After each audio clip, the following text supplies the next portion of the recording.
भारत के एक दूरस्थ पहाड़ी राज्य में एक विशाल किला था। लोग उसे रहस्यमय महल कहते थे। ये महल अपनी भव्यता और अद्भुत बनावट के लिए प्रसिद्ध था, पर उसके बारे में कई अजीबोगरीब कहानियां भी फैली हुई थीं। कहा जाता था कि रात के समय वहां अजीब आवाजें आती, महल की खिड़कियों से अज्ञात परछाइयां दिखाई देती और कभी कभी महल की दीवारें स्वयं बोल उठतीं। इस महल का मालिक था राजा विक्रम सिंह, एक न्यायप्रिय, साहसी और प्रजाप्रेमी शासक। लेकिन महल के रहस्यों ने उसकी नींद हराम कर दी थी। राजा विक्रम सिंह जब भी रात को अपने कक्ष में आराम करने जाते, अचानक दीवारों पर छायाएं नाचने लगतीं। कभी महल की ऊंची मीनार से करुण चीख सुनाई देती, तो कभी प्राचीर पर खून से सना चेहरा नजर आता। सैनिक कई बार गश्त पर गए, लेकिन उन्हें कुछ न मिला। धीरे धीरे प्रजा में ये चर्चा फैल गई कि महल में कोई भूत या आत्मा रहती है। लोग कहते थे कि सदियों पहले इसी किले में एक अन्य राजा ने अपनी प्रजा पर अत्याचार किया था और उसकी आत्मा अब तक यहाँ भटक रही है। राजा विक्रम सिंह ने ठान लिया कि वो सच्चाई जानकर ही दम लेंगे। एक रात राजा ने अपने वफादार मंत्री, सेनापति और राजपुरोहित को बुलाया। इस महल के रहस्यों का पर्दाफाश करना ही होगा। चारों लोग मशाले लेकर महल के गहरे हिस्सों में उतर गए। उन्होंने एक जर्जर दरवाजा देखा जो सदियों से बंद था। जैसे ही दरवाजा खोला, सीलन भरी बदबू ने सबको घेर लिया। भीतर एक लंबी सुरंग थी जो अंधेरे में जा रही थी। सुरंग में चलते चलते वे एक विशाल तहखाने तक पहुंचे। वहां दीवारों पर रहस्यमयी चित्र बने थे, एक काली परछाई, एक जलती तलवार और एक ताज जिस पर खून लगा था। पुरोहित ने कहा, महाराज, ये शाप की निशानियां हैं। लगता है इस महल पर किसी ने श्राप दिया है। तहखाने के कोने में एक लोहे का संदूक रखा था। जब उसे खोला गया तो अंदर एक पुरानी डायरी मिली। उस पर लिखा था, राजकुमारी रत्नावली की डायरी। राजा ने पन्ने पलटे। उसमें लिखा था, मेरे पिता राजा महेंद्र प्रताप ने प्रजा पर अत्याचार किए। मैं उन्हें रोकना चाहती थी पर कोई सुनता नहीं था। एक दिन महल में एक साधु आया और उसने श्राप दिया कि इस किले की सत्ता कभी चैन से नहीं रह पाएगी। जिस ताज को सिर पर रखा जाएगा, वही ताज रक्त की प्यासी आत्मा को जगा देगा। डायरी पढ़कर राजा विक्रम सिंह स्तब्ध रह गए।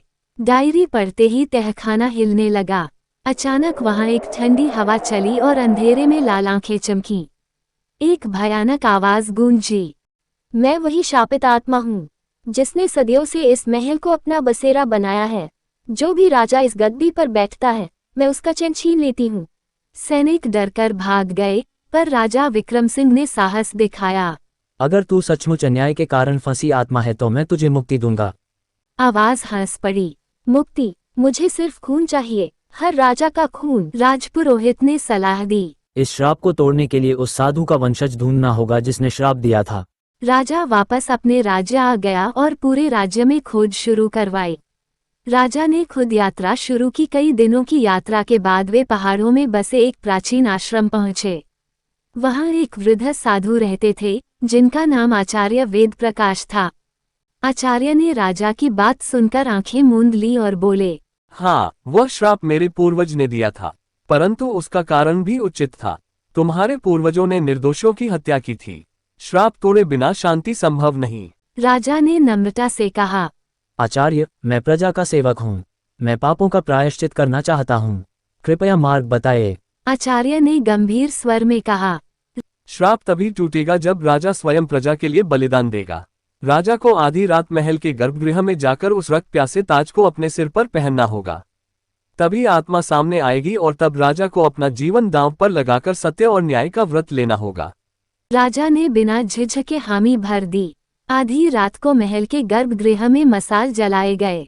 राजा ने सोने का वह शापित ताज उठाया और सिर पर रख लिया। अचानक गर्भगृह में गर्जना हुई और काली धुंध छा गई। लाल आंखों वाली आत्मा सामने आ खड़ी हुई, काली परछाई के रूप में। तो तू आया है मेरे श्राप का शिकार बनने? राजा ने मसाल और ताज फेंका और तलवार निकालते हुए कहा, मैं प्रजा का सेवक हूँ और अगर मेरी मौत से तेरी मुक्ति होगी तो मैं तैयार हूँ। आत्मा हंसी, मौत से नहीं, साहस और न्याय से मिलती है मुक्ति। राजा ने उसे शिला पर शपथ लिखी।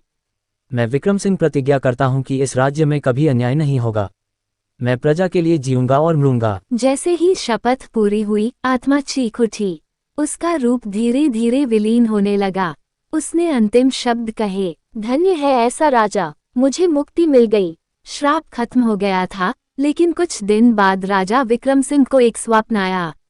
उन्होंने देखा कि एक युवती लाल वस्त्रों में खड़ी है, जिसकी आंखें नम थी। उसने धीमी आवाज में कहा, महाराज, आपने मुझे मुक्ति दिलाई, पर मेरी आत्मा अब भी अधूरी है। यदि किसी दिन मेरी आत्मा पुकारे तो मेरी अंतिम इच्छा पूरी करना। राजा घबरा कर उठे। उन्होंने सोचा शायद यह वही राजकुमारी रत्नावली थी जिसकी डायरी उन्हें मिली थी। अगले दिन उन्होंने पुरोहित और आचार्य वेद प्रकाश से इस बारे में चर्चा की। आचार्य बोले, महाराज, श्राप समाप्त हुआ, पर राजकुमारी की आत्मा अब भी शांति नहीं पा सकी। जब तक उसकी अंतिम इच्छाएं पूरी नहीं होंगी, महल को पुनर्तः पवित्र नहीं माना जाएगा। राजा ने महल में पुनः खोज शुरू करवाई। इस बार सैनिकों ने एक और गुप्त कक्ष खोज निकाला। वहां एक टूटा हुआ दर्पण और एक मिला। पत्र पर लिखा था, मैं चाहती थी कि इस राज्य में स्त्रियों को भी शिक्षा मिले, ताकि वे अत्याचार के विरुद्ध आवाज उठा सकें। परंतु पिताजी ने मुझे कभी अनुमति नहीं दी। राजा की आंखें भर आईं। उन्होंने निश्चय किया कि अब से राज्य की हर कन्या को शिक्षा का अधिकार मिलेगा।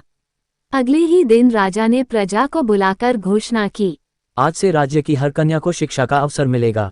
इसके लिए विशेष विद्यालय बनाए जाएंगे। जो स्त्री चाहे वह विद्या प्राप्त कर सकेगी। प्रजा खुशी से झूम उठी। स्त्रियों ने कहा, धन्य है ऐसे राजा जिन्होंने हमें नया जीवन दिया। उस रात राजा को फिर स्वप्न आया। इस बार वही सफेद वस्त्रों वाली युवती संतुष्ट लग रही थी। उसने कहा, महाराज, अब मेरी आत्मा को शांति मिली। ये महल अब सचमुच रहस्यमय नहीं, बल्कि पुण्य स्थल है। श्राप के अंत और शिक्षा की नई शुरुआत के बाद महल की दीवारें मानो नया जीवन पा गईं। जिन मीनारों से पहले डरावनी चीखें सुनाई देती थीं, वहां अब वीणा और शंख की ध्वनि गूंजने लगी। राजा ने महल के एक हिस्से को विद्यालय में परिवर्तित कर दिया। वहां लड़कियां आकर पढ़ाई करती और विद्या अर्जित करती।